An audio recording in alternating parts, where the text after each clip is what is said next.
আমার ভাগ্নেকে ছোট মনে করে আমি তার সব কাজই নিজের হাতে করে দিতাম। একদিন বাড়িতে কেউ ছিল না, তখন হঠাৎ করে আমার ভাগ্নে তোয়ালে পেঁচিয়ে আমার ঘরে দৌড়ে এলো। এসে বলল, মামি আমি অনেক ব্যথা পেয়েছি, বলেই সে আমার বিছানায় শুয়ে পড়ল। সে বলল, মামি কি দেখছ? আমি ভাবলাম সত্যিই কিছু ঘটেছে, তাই তার কাছে গেলাম। কিন্তু যখন আমি তাকে দেখতে গেলাম, হঠাৎ করে সে আমাকে তার যে ছেলেটিকে আমি এতদিন নির্দোষ মনে করতাম, সে মুহূর্তের মধ্যেই এমন কিছু ঘটল যা আমি কল্পনাও করিনি। ১৯ বছর বয়সে আমার বিয়ে হয়। আমি অনেক সুন্দর দেখতে। বাইরে বের হলে সবাই আমার দিকে চেয়ে থাকত। মনে হতো তারা আমাকে কিছু বলতে চায়, কিন্তু আমি কাউকেই পাত্তা দিতাম না। বন্ধুরা রেডি থাকো, আজকের গল্পটা অনেক স্পেশাল হতে চলছে। দয়া করে গল্পগুলো ভালো লাগলে ভিডিওটি লাইক, শেয়ার এবং চ্যানেলটি সাবস্ক্রাইব করো প্লিজ। আমার বিয়ে হয়েছিল আমার থেকে অনেক বড় একজন মানুষের সাথে। যখন আমার বয়স ছিল ১৯ বছর, তখন আমার স্বামীর বয়স ছিল ৩৫ বছর। আমার পক্ষে এত বড় বয়স্ক স্বামীকে পছন্দ করা খুবই কঠিন ছিল। তাকে দেখলেই আমার রাগ হতো এবং ধৈর্যের বাঁধ ভেঙে যেত। আমি দেখতে বেশ সুন্দরী ছিলাম, আর আমার স্বামী আমার সৌন্দর্য দেখে সবসময় খুশি হতেন। কিন্তু আমি তাকে কখনো আমার কাছে আসতে দিতাম না, এমনকি একই বিছানায়ও শুতে দিতাম না।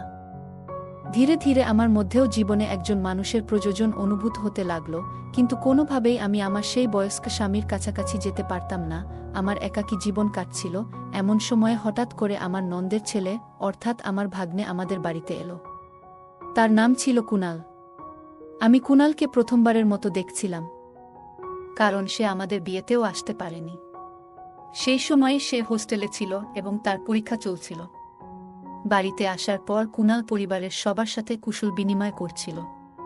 তারপর সে আমাকে আলিঙ্গন করল, যা দেখে আমার স্বামী একটু বিরক্ত হয়ে উঠল।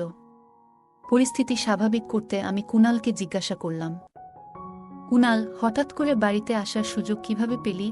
এই প্রশ্ন করার পরই আমার শাশুড়ি মা রেগে গিয়ে বললেন, তুমি কে জানতে চাওয়ার? আমার মেয়ের ছেলে এখানে আসতে পারবে না। আমি বিনয়ের সাথে বললাম, না মা, আমার ওভাবে বলার মানে ছিল না। আমি শুধু বলতে চেয়েছিলাম, কুনাল আমাদের বিয়েতে আসেনি, তো হঠাৎ আজ এলো কেন? কুনাল মুচকি হেসে বলল, নানি, মামি তো শুধু প্রশ্ন করেছেন, রাগ করবেন না। আমার তখন ফাইনাল পরীক্ষা চলছিল, তাই বিয়েতে আসতে পারিনি। তবে এখন আমি এসেছি, আর মামি থেকে অনেক আদর নিয়ে তবেই ফিরব। যখন মন ভরে যাবে তখনই ফিরে যাব। এই কথা শুনে সবাই হেসে উঠল। আমি কুনালের থাকার বিষয়টা জানতে চাইনি, শুধু মজা করে একটা প্রশ্ন করেছিলাম। কিন্তু শাশুড়ি মা রেগে গেলেন, তাই আর কিছু বলার সাহস পেলাম না। কিছুক্ষণ পর কুনাল ফ্রেশ হয়ে এলে শাশুড়ি মা আমাকে তার জন্য নাস্তা আনতে বললেন। নাস্তা নিয়ে যাচ্ছিলাম, হঠাৎ পা পিছলে প্লেট কুনালের উপর পড়ে গেল। নাস্তা তার পোশাকে পড়ায় শাশুড়ি মা চিৎকার করে বললেন, তাড়াতাড়ি তার পোশাক পরিষ্কার করো। তখন স্বামী বাড়িতে ছিলেন না, আমার স্বামী তখন বাজারের কাজে বাইরে গিয়েছিলেন। শাশুড়ি মায়ের বকুনি শুনে আমি ঘাবড়ে গিয়ে রান্নাঘর থেকে একটি কাপড় আনতে গেলাম। কাপড় পরিষ্কার করার আগে আবার জিজ্ঞাসা করলাম, মা, সত্যিই কি আমাকে কুনালের জামা পরিষ্কার করতে হবে? উত্তরে শাশুড়ি মা রেগে বললেন, আর কে করবে? ভুলটা তুমি করেছ, তাই তোমাকেই ঠিক করতে হবে। পুরো ব্যাপারটায় কুনাল চুপ ছিল, নিজের জামা পরিষ্কার করার চেষ্টা করেনি। জামা পরিষ্কার করতে গিয়ে আমি একটু অস্বস্তি বোধ করছিলাম। কুনাল নিজেই পরিষ্কার করতে পারত, কিন্তু সে দাঁড়িয়ে আমাকে কাজটা করতে বলল। আমার সংকোচ হচ্ছিল, আর সে মিষ্টি চোখে তাকিয়ে বলল, মামি, এখানে এভাবে পরিষ্কার করুন। ধীরে ধীরে নির্দেশনা দিল কিভাবে করতে হবে। ঠিক তখনই আমার স্বামী ফিরে এলেন এবং আমাকে এই কাজ করতে দেখে রেগে বললেন, তুমি এটা কেন করছো? তখন আমি তাকে সব খুলে বললাম, আমি ইচ্ছা করে এটা করছি না, শাশুড়ি মায়ের নির্দেশেই করছি। আমার স্বামীর নাম রাজু। তিনি শাশুড়ি মায়ের দিকে তাকিয়ে বললেন, মা, কুনাল এখন নিজেই, সে আর ছোট্টি নেই যে আমার স্ত্রীর সাথে এভাবে কাজ করানো হবে। যা হয়েছে তা ছিল একটা দুর্ঘটনা। ভবিষ্যতে এমন কোনো কাজ করার চেষ্টা করো না যা একজন পুরুষের কাজ। এই বলে রাজু আমার হাত থেকে কাপড়টা সরিয়ে নিয়ে চলে গেলেন। তিনি যে বাজারের জিনিসপত্র নিয়ে এসেছিলেন তা পাশে রেখেই বেরিয়ে গেলেন। এরপর আমি সেই জিনিসপত্র নিয়ে রান্নাঘরে চলে গেলাম। কুনাল ও আমার পিছু পিছু এলো। নল থেকে হাত ধোয়ার সময় সে আস্তে আস্তে কিছু বলছিল, যেন তার মনের মধ্যে কিছু ভারী কষ্ট জমে আছে। আমি শুনলাম সে বলছিল, এখান থেকে চলে যাব। আমি অবাক হয়ে বললাম, কুনাল, তুমি তো মাত্র কয়েক ঘন্টা আগে এখানে এসেছ। এত তাড়াতাড়ি চলে যাওয়ার কথা ভাবছ কেন? তখন কুনাল বলল, আমি তো বাইরের মানুষ, তাই হয়তো এখানে থাকার কোনো মানেই নেই। মামিও আমাকে হয়তো বাইরের লোক মনে করেন। মায়ের স্নেহ পেতে এসেছিলাম, কিন্তু হয়তো আমার ভাগ্যে তা নেই। এই কথা বলে সে চলে যেতে চাইল। আমি তখন হঠাৎ করেই তার হাত ধরে ফেললাম। হাতটা একটু জোরে টেনে ফেলায় সে আমার একেবারে কাছে চলে এলো। তখন আমি দ্রুত তাকে সরিয়ে দিয়ে বললাম, দুঃখিত, আমি ভুল করে ফেলেছি কুনাল, আমি ভুল করে তোমাকে টেনে এনেছিলাম। বলার পর আমি তাকে বোঝানোর চেষ্টা করলাম, কুনাল, রাজুর কথাগুলোকে মন থেকে নিও না। আসলে আমি আমার স্বামীকে তেমন গুরুত্ব দিই না। সে শুধুমাত্র সম্পত্তির জন্য আমার পেছনে ঘুরে বেড়ায়। তোমার পোশাকে কিছু পড়লেও আমি পরিষ্কার করতাম, যেমনটা তোমার জামাকাপড় পরিষ্কার করেছি। যদি সত্যিই আমার কাছ থেকে আদর স্নেহ পেতে চাও, তবে এখানেই থাকো। না হলে রাজুর কথাগুলো মনে রেখে চলে যেতে পারো। এরপর বললাম, দেখো এখন কি করবে? আমার কথা শুনে কুনাল বলল, মামি, সত্যি বলতে আপনার কথাগুলো শুনে আমার সব রাগ গলে গেল। এখন শুধুমাত্র আপনার জন্যই এখানে থাকব। আপনি যদি বলেন, তবে এখন থেকে আমি আপনারই। বলেই সে আমাকে আলিঙ্গন করল। কুনালের এমন ছোট ছোট কথাগুলো আমার মনে প্রভাব ফেলছিল। চোখের পলকেই 5 দিন কেটে গেল। এই কদিনে কুনাল বাড়ির একজন সদস্য হয়ে উঠেছিল। প্রতিদিন সকালে আমার স্বামী তাকে দোকানে নিয়ে যেতেন।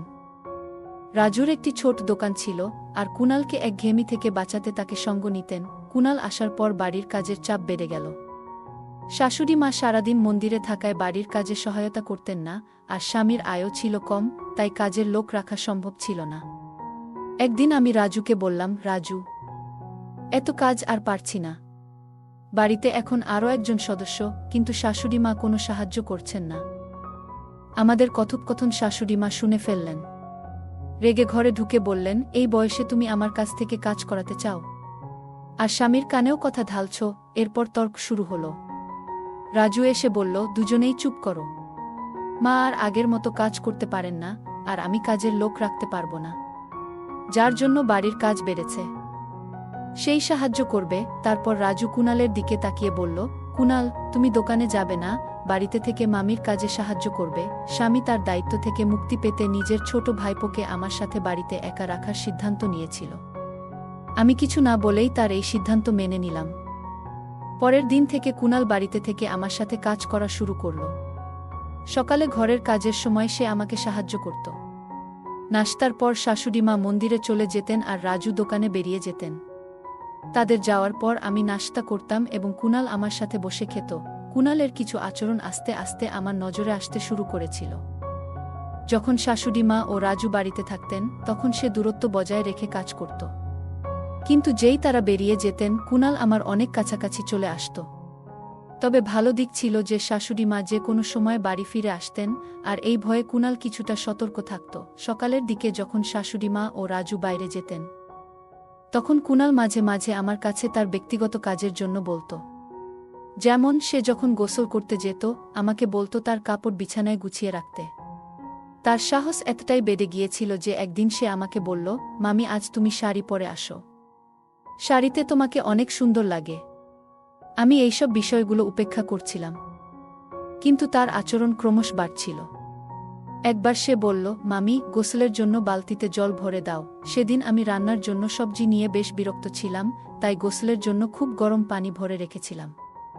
কিছুক্ষণ পরে কুনাল বাথরুম থেকে দৌড়ে আমার ঘরে চলে এলো। তার গায়ে শুধু একটি তোয়ালে জড়ানো ছিল। সে ঘরে ঢুকে বলল, মামি, আমাকে পুড়ে যাওয়া মলম লাগিয়ে দেও, খুব গরম লেগে গেছে। আমি তখন বুঝতে পারলাম আমি রাগের মাথায় অত্যধিক গরম পানি দিয়েছিলাম, আর সে হয়তো পানি পরীক্ষা না করেই গোসল শুরু করেছিল। কুনাল আমার দিকে এসে বলল, মামি, খুব জ্বালা করছে, কোনো ক্রিম বা কিছু আছে কি? একটু লাগিয়ে দাও। সে তার পা দেখালো যেখানে সে বলছিল পুড়ে গেছে। আমি একটু নার্ভাস হয়ে গেলাম এবং বললাম, আমার ভুল হয়েছে, রাগের মাথায় এমনটা করিনি। আমি কুনালকে বললাম, আমার উচিত ছিল না এত গরম পানি সেখানে রাখা, কিন্তু তুমিও তো আগে দেখে নিতে পারতে পানিটা কতটা গরম। কুনাল হেসে বলল, এসব বাদ দাও, আগে আমার পায়ের দিকে তো দেখো। আমি তখন লজ্জা আর অস্বস্তিতে আস্তে আস্তে তার পায়ের তোয়ালেটা সরাতে লাগলাম। দেখি তার হাঁটুর উপরে কিছুটা জ্বলে গেছে। একজন তরুণ ছেলেকে এভাবে স্পর্শ করতে গিয়ে আমি একটু অস্বস্তিতে পড়ে গেলাম। তোয়ালেটা সরানোর আগে একবার কুনাল এর দিকে তাকালাম। তার চোখের চাহনি দেখে আমি একটু দূরে সরে গেলাম। তারপর বললাম, তুমি মিথ্যে অভিনয় করছো, তাই না? কুনাল বলল, মামি, আমি জানতে চাইছিলাম তুমি রাগ থেকে এটা করেছো নাকি আমার জন্য চিন্তিত ছিলে। আমি তো শুধু তোমার সাথে একটু মজা করছিলাম। তার কথায় আমি রেগে গেলাম। হঠাৎ সে আমার হাত ধরে তার দিকে টেনে নিল আর চোখে চোখ রেখে বলল, মামি, আমি তোমার কাছে কেমন? তার প্রশ্নটা অদ্ভুত লাগল। আমি বললাম, কুনাল, এটা তুমি কি করছো? আমি তোমার মামি, এটা ভুলে যেও না। আমার হাত ছেড়ে দাও, না হলে আমি তোমার মামার কাছে অভিযোগ করব। কুনালের প্রতিক্রিয়া ছিল, মামা আমাকে এখান থেকে বের করতে পারবেন না। তার এই কথায় আমি আরও অবাক হয়ে গেলাম। এরপর সে আমাকে আরও কাছে টেনে নিল, এতটাই কাছে যে আমি নিজের স্বামীর সাথেও এতটা ঘনিষ্ঠতা কখনো অনুভব করিনি। কুনালের এমন আচরণে আমি কিছুটা দুর্বল হয়ে পড়ছিলাম। ঠিক তখনই বাইরে থেকে শাশুড়ি মা জোরে ডাকলেন, বুমা। সেই মুহূর্তে শাশুড়ি মায়ের কণ্ঠ আমার কাছে আশীর্বাদের মতো শোনাল, কারণ তার ডাকে আমি কুনালের হাত থেকে রেহাই পেলাম। শাশুড়ি মা আসার পর কুনাল আমাকে ছেড়ে কিছুটা দূরে সরে গেল। রাতে আমি মনে মনে সিদ্ধান্ত নিয়েছিলাম যে এই বিষয়ে আমার স্বামী রাজুর সঙ্গে কথা বলবো। শোয়ার আগে রাজু হঠাৎ বলল, তোমার তো এখন কাজের চাপ কিছুটা কমে গেছে, তাই না? কুনাল তো তোমাকে সহায়তা করছে। তাই তো। আমি কিছু বলার আগেই কুনাল আমাদের ঘরে এসে ঢুকল এবং হাসতে হাসতে বলল, মামা, তুমি কেন ছোটদের মতো দুধ খাচ্ছ? আমি মজা করে উত্তর দিলাম, তোমার মামার শরীরে ক্যালসিয়ামের ঘাটতি আছে, তাই দুধ পান করেন। এতে কোনো সমস্যা আছে? এটা আমাদের ব্যক্তিগত বিষয়, তোমার এখানে থাকা জরুরি নয়। এরপর কুনালকে বাইরে যেতে বললাম। আমার এই কথায় আমার স্বামীর মুখে হাসি ফুটে উঠল। তারপর আমরা দুজনে ঘুমিয়ে পড়লাম। পরের রাতে আমি যখন রান্নাঘরে দুধের গ্লাস রাখতে যাচ্ছিলাম, তখন হঠাৎ কুনাল আমাকে টেনে তার ঘরে নিয়ে গেল। তার এমন আচরণ দেখে আমি রেগে গিয়ে বললাম, কুনাল, তুমি কি করছো? আমি তোমার মামি, এটা ভুলে যেও না। তুমি যদি 5 সেকেন্ডের মধ্যে আমার হাত না ছাড়ো, তবে আমি চিৎকার করব। কুনাল ঠান্ডা মাথায় বলল, মামি, তুমি মাইক নিয়েও চিৎকার করো, তোমার স্বামী শুনতে পাবে না। কারণ তাকে তুমি এমন দুধ খাইয়ে দিয়েছ যাতে ঘুমের ওষুধ মেশানো। আমি সবকিছু দেখেছি, আর আমার মোবাইলেও সেই ঘটনা রেকর্ড আছে। কুনালের কথাগুলো শুনে আমি হতভম্ব হয়ে গেলাম। তার মোবাইল স্ক্রিনে আমি নিজেকে দেখতে পেলাম, যেখানে দেখা যাচ্ছিল আমি রাজুর দুধের গ্লাস এ ওষুধ মেশাচ্ছি। সে বলল, মামি, একবার ভাবো, যদি মামা এই ভিডিও দেখে ফেলে, তাহলে কি হবে? আমি প্রতিদিন রাজুর দুধের গ্লাস এ চুপিসারে ঘুমের ওষুধ মিশিয়ে দিতাম। কুনাল সেই ঘটনা ভিডিও করে আমাকে ব্ল্যাকমেইল করতে শুরু করল এবং আমার সাথে ঘনিষ্ঠ হওয়ার চেষ্টা করতে লাগল। এতটা ধূর্ত হবে তা আমি ভাবতেও পারিনি। তখন আমার কাছে মিষ্টি কথা বলে তাকে শান্ত করা ছাড়া আর কোনো উপায় ছিল না। তাই আমি কুনাল এর কাছে গিয়ে তার গলায় হাত রেখে বললাম, কুনাল, আমি তো শুধু তোমার সাথে মজা করছিলাম।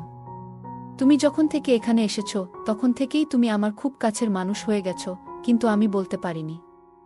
আজ সুযোগ পেয়েছি, তাই বলছি। আমি কুনালকে এমনভাবে জড়িয়ে ধরলাম যেন সে আমার কথায় বিশ্বাস করে। কিছুক্ষণ পর বললাম, কুনাল, আমার পেটে হঠাৎ ব্যথা করছে, কাল এসে তোমার সঙ্গে দেখা করব। এই বলে আমি তার ঘর থেকে বেরিয়ে এলাম। পরের দিন থেকে রাজু কুনালকে তার দোকানে নিয়ে যেতে লাগল। কুনালের উপর আমার একদম বিশ্বাস ছিল না। যদি সে ভুল করে কিছু বলে ফেলে, তবে রাজুর সামনে আমার অবস্থার কি হবে ভাবতেই পারি না। রাজু ও কুনাল দোকানে চলে যাওয়ার কিছুক্ষণ পর আমি দোকানের দিকে গেলাম, যাতে কুনাল এর উপর নজর রাখতে পারি।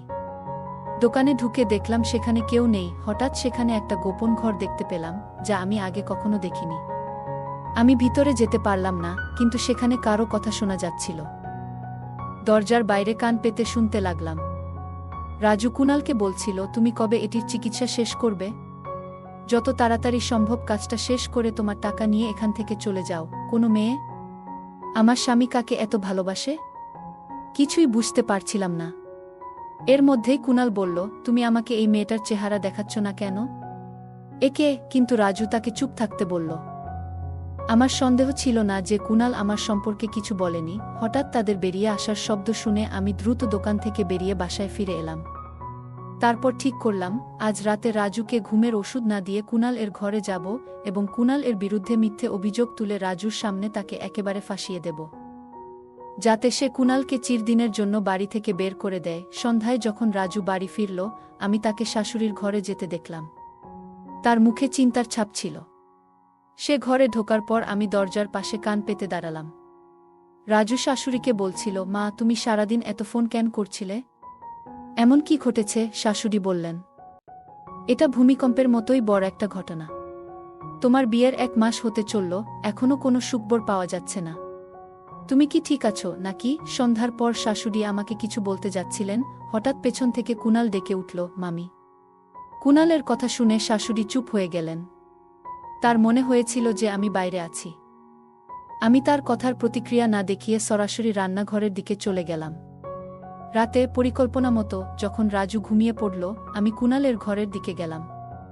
কাছে গিয়ে তাকে আলিঙ্গন করলাম এবং বললাম, কুনাল, আমি আমার প্রতিশ্রুতি রেখেছি, এখন আমি শুধুই তোমার। কুনাল আমার কাছে আসতেই আমি হঠাৎ তার হাত ধরলাম এবং চিৎকার করে উঠলাম, বাঁচাও, বাঁচাও। আমার চিৎকার শুনে রাজু দৌড়ে ঘরে এলো। তখন আমি রাজুকে বললাম, তোমার ভাগ্নে আমার উপর জোর করার চেষ্টা করেছে, ওকে বাড়ি থেকে বের করে দাও।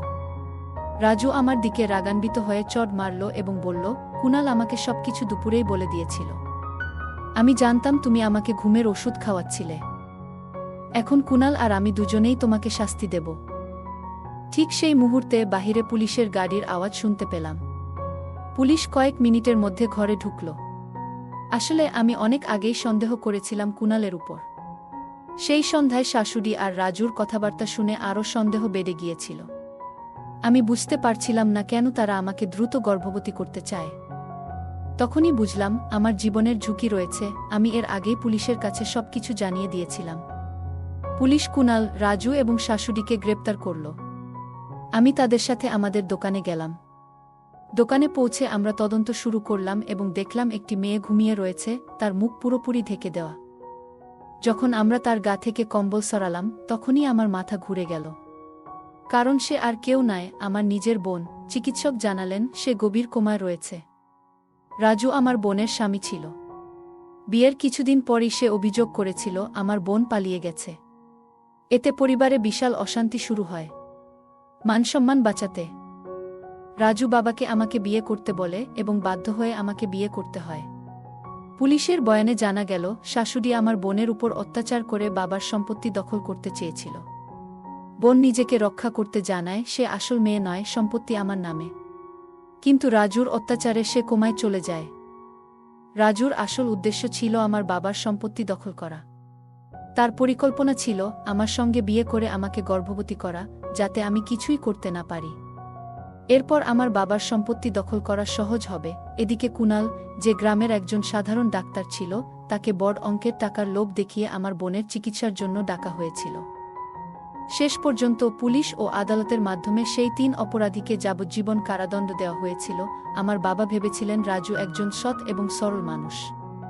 কিন্তু তার পেছনে এত বড় ষড়যন্ত্র লুকিয়েছিল যা আমরা কল্পনাও করতে পারিনি। ভাগ্যক্রমে আমি সেই ফাঁদ থেকে পালাতে পেরেছিলাম। এখন আমার একমাত্র আশা, আমার বোন দ্রুত সুস্থ হয়ে উঠুক। বন্ধুরা, বর্তমান সমাজে অনেক মানুষ বাইরের হাসিখুশির আড়ালে মিথ্যার জাল বুনে থাকে। কে কখন বিশ্বাসঘাতকতা করবে তা বলা কঠিন। যখনই মনে হবে কিছু ভুল হচ্ছে, তখনই পুলিশের সাহায্য নিতে হবে। গল্পটা কেমন লাগলো জানাতে ভুলবে না। আরও মজার মজার রোমান্টিক গল্প শুনতে চাইলে ভিডিওটি লাইক, শেয়ার এবং চ্যানেলটি সাবস্ক্রাইব করতে এবং বেল আইকনটি ক্লিক করতে ভুলবে না। ধন্যবাদ।